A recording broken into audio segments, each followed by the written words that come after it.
हमको ये विचार करना है कि हम सब मिलकर कैसे रहेंगे, हम सब बने कैसे रहेंगे, बढ़ते कैसे रहेंगे, और अपने बनने बढ़ने के लिए दूसरों को कष्ट दिए बिना दूसरों को भी अपने साथ उन्नत करते कैसे चलेंगे। इसका विचार जहां होता है उसको कहते धर्म सभा। और स्वाभाविक है कि उस धर्म सभा में जिनका उपदेश आदेश चलता है वो अनुभूति संपन्न महापुरुष होते हैं, जिनको हमारे यहाँ ऋषि मुनि आचार्य भिक्षु सन्यासी संत अनेक नाम है। मतलब एक है कि उनको प्रत्यक्ष है, वो कागज लेखी नहीं है, मेरी जैसी तोता रटंत नहीं है, उनको प्रत्यक्ष है, वो जानते हैं और इसलिए वो जो कहते हैं वो करना। और वो सनातन काल से एक ही बात करते आए हैं। उदाहरणार्थ रामदास स्वामी ने कहा, धर्मा करिता मरावे, मरोनी अवघ्यासी मारावे, मारिता मारिता घ्यावे राज्य आप। अब इसका अर्थ आप क्या कर रहे हो मैं समझ रहा हूं, वो नहीं है, ये ध्यान में रखो।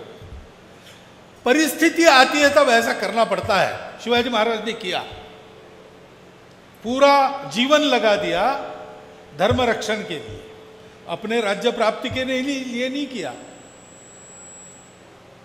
तो धर्म के लिए जान जोखिम में डालकर मृत्यु की सिद्धता रखकर काम किया और बहुत लोगों को धाक बिठाई। यहां की प्रजा के छाती पर, आज की भाषा में कहे तो हिंदू मुसलमान दोनों की छाती पर रौन कर चल रही थी बादशाहिया और सुल्तानतें, उनको ठीक किया। और ऐसा करते करते समय की आवश्यकता थी, समाज ने कहा, संतों ने कहा, माताजी ने आदेश दिया, इसलिए सिंहासन का स्वीकार किया। यह अर्थ होता है। लेकिन आज कोई सुल्तान बादशाह नहीं है, आज तो हम जिनको चुन के देते वो राज्य करते हैं। तो आज क्या करना है? तो मरना है धर्म के लिए। यानी क्या? धर्म कभी छोड़ना नहीं। पहली बात धर्म छोड़ना नहीं, यानी मैं बड़ा बनूंगा, सबको बड़ा बनाऊंगा, मैं स्वार्थ के लिए नहीं जीऊंगा। अगर मेरा लाभ होता है तो उसमें कम से कम मेरे गांव का लाभ होना चाहिए।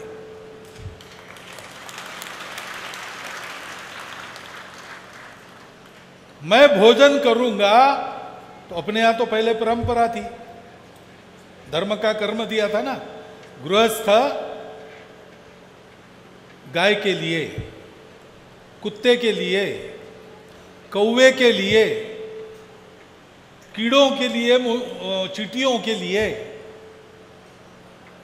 ऐसे 5 अन्न के अंश निकाल के रखते थे, खिलाते थे। खिलाना संभव नहीं हुआ तो वो बलि अलग रख देते थे, किसी पेड़ के नीचे जाकर रख देते थे।